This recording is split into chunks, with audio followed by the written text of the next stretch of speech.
Good morning students. हमारी आज की वीडियो का विषय है संज्ञा। चूँकि हमने कल भी आपको संज्ञा पढ़ाई थी, तो कल हमने आपको व्यक्तिवाचक संज्ञा, जातिवाचक संज्ञा और भाववाचक संज्ञा, इन संज्ञाओं के बारे में बताया था। और आज जो है हम आपको द्रव्यवाचक संज्ञा और समूहवाचक संज्ञा के बारे में बताएंगे। तो वैसे हमारी जो मेन संज्ञाएं हैं वो हमारी 3 संज्ञा हैं, व्यक्तिवाचक, जातिवाचक और भाववाचक। लेकिन अंग्रेजी प्रभाव के कारण जो है, जो हिंदी में जानी जाती है, ये हमारी 2 संज्ञाएं और हैं, एक समूहवाचक संज्ञा और दूसरी द्रव्यवाचक संज्ञा। तो सबसे पहले हम बात करेंगे द्रव्यवाचक संज्ञा के बारे में, जैसे कि इसको बोलते हैं मटेरियल नाउन। तो इसमें मटेरियल नाउन के अंतर्गत जो है, जैसा कि इसमें लिखा गया है, द्रव्यवाचक। ठीक है, तो इसके नाम से ही पता चल रहा है कि द्रव्य यानी कि किसी पदार्थ के बारे में, किसी द्रव्य के बारे में बात हो रही है। तो द्रव्यवाचक संज्ञा जो है, इसमें ऐसे शब्द आते हैं जिनके द्वारा हम किसी तरल पदार्थ या धातुओं के नाम को जानते हैं। समझ रहे हैं ना? द्रव्य यानी कि या तो तरल पदार्थ या फिर धातु।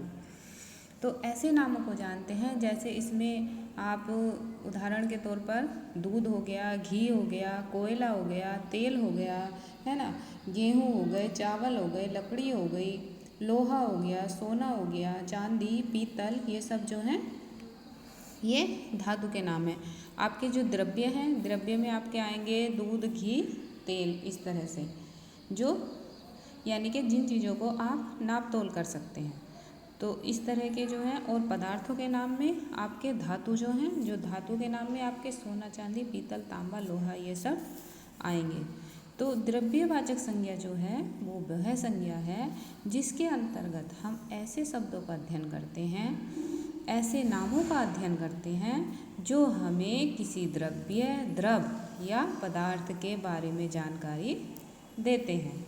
ठीक है, ये आपको समझ आ गया होगा द्रव्यवाचक के बारे में, जो हमें किसी द्रव्य के बारे में, किसी द्रव के बारे में या किसी पदार्थ के बारे में जानकारी देते हैं, उसको हम द्रव्यवाचक संज्ञा कहते हैं। ठीक है, अब अगला हम बात करेंगे समुदायवाचक, है ना। तो इसको समुदायवाचक संज्ञा जो है, इसको हम समूहवाचक संज्ञा भी कहते हैं। ठीक है, तो इसको हम कहते हैं कलेक्टिव नाउन। तो इसके नाम से ही पता चल रहा है, जैसे कि समूह, है ना। तो समूह का मतलब क्या हो गया? ग्रुप। और वाचक का मतलब है बताने वाला। ठीक है, तो ऐसी संज्ञा जिसके माध्यम से हमें समूह, झुंड या ग्रुप का पता चलता है, ऐसी संज्ञा जिसके माध्यम से हमें समूह, ग्रुप या झुंड का पता चलता है, वे सारे शब्द समूहवाचक संज्ञा कहलाते हैं। ठीक है, जैसे उदाहरण में आ सकता है परिवार, भीड़, झुंड, कक्षा, सेना, ये सभी जो हैं ये समूहवाचक शब्द संज्ञा के उदाहरण हैं। ठीक है, ये कक्षा, सभा, सेना, परिवार, भीड़, पुस्तकालय, जैसे पुस्तकालय में बहुत सारी पुस्तकें होती हैं, है ना, यानी कि जहाँ पर समूह हो, इकट्ठा समूह, जैसे कक्षा है आपकी, कक्षा में सारे बच्चे बैठते हैं तो वो भी एक समूह है ना।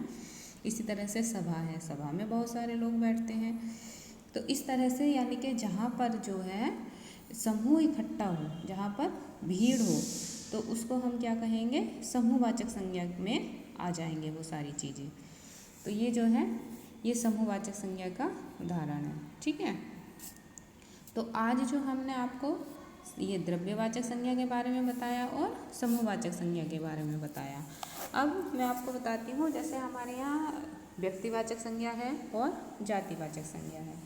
तो कभी कभी क्या होता है कि व्यक्तिवाचक संज्ञा और जातिवाचक संज्ञा जो है, कुछ शब्द ऐसे होते हैं कि वो जो व्यक्तिवाचक संज्ञा के शब्द हैं वो जातिवाचक संज्ञा में देखने को मिलते हैं, और जातिवाचक संज्ञा के कुछ शब्द ऐसे हैं जो आपको व्यक्तिवाचक संज्ञा में देखने को मिलते हैं। अब जैसे है कि हर घर में विभीषण नहीं होते, तो विभीषण जो शब्द है वो व्यक्तिवाचक संज्ञा का शब्द है ना।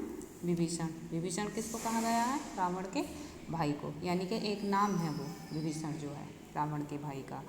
लेकिन हर घर में विभीषण नहीं होते, तो ये क्या कर रहा है? ये पूरी विभीषण यानी कि जो रावण का भाई था वो उससे पूरे भाई जाति का बोध करा रहा है, तो इसमें जो है ये जातिवाचक भी हो सकता है यहाँ पर, ठीक है।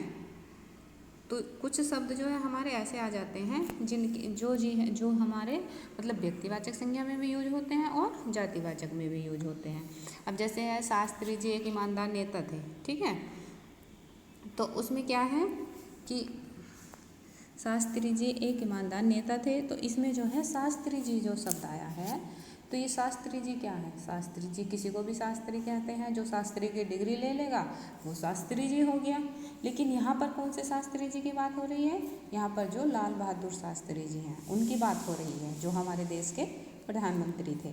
तो शास्त्री जी क्या थे, लाल बहादुर शास्त्री जी एक ईमानदार नेता थे, यानी कि यहाँ पर क्या है, ये व्यक्तिवाचक संज्ञा है ना। और शास्त्री जी एक ईमानदार नेता थे, यानी कि शास्त्री जी कोई भी शास्त्री जी हो सकते हैं। तो ये जो है ये शास्त्री जी ये जातिवाचक संज्ञा में भी आ सकता है। तो इस तरह से कुछ शब्द हमारे ऐसे होते हैं जो व्यक्तिवाचक संज्ञा में भी यूज होते हैं और जातिवाचक संज्ञा में भी यूज होते हैं। उसके बाद इसी तरह से कुछ जातिवाचक संज्ञा के शब्द हैं जो कि वो भाववाचक संज्ञा में यूज होते हैं, है ना। तो उसमें जैसे लड़का शब्द है, बच्चा शब्द है, बूढ़ा शब्द है, तो ये क्या है, ये आपके जातिवाचक शब्द हैं, है ना, जो पूरी जाति का बोध करा रहे हैं। लड़का जो है लड़का जाति का बोध करा रहा है, बच्चा जो है बच्चे से पूरे बच्चे आ गए, सारे बच्चे आ गए उसमें, और बूढ़ा जो है बूढ़ा में सब तरह के बूढ़े आ गए। तो ये जो है ये क्या है, हमारे जातिवाचक शब्द हैं।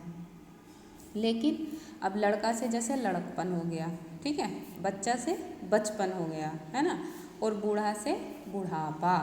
तो मैंने आपको बताया था भाववाचक संज्ञा में ये क्या है, ये हमारे भाववाचक संज्ञा है, लड़कपन, बचपन और बुढ़ापा, ये भाववाचक संज्ञा के उदाहरण हैं। तो इसी तरह से ये जातिवाचक जो शब्द हैं हमारे, उनसे जो है हम कैसे भाववाचक संज्ञा में इनको परिवर्तन करते हैं। तो इस तरह से ये जातिवाचक संज्ञा के शब्द भाववाचक संज्ञा में परिवर्तित हो जाते हैं, ठीक है। तो आपको मैं समझती हूँ ये जो संज्ञा मैंने पढ़ाई है आपको बहुत अच्छे से समझ में आ गई होगी।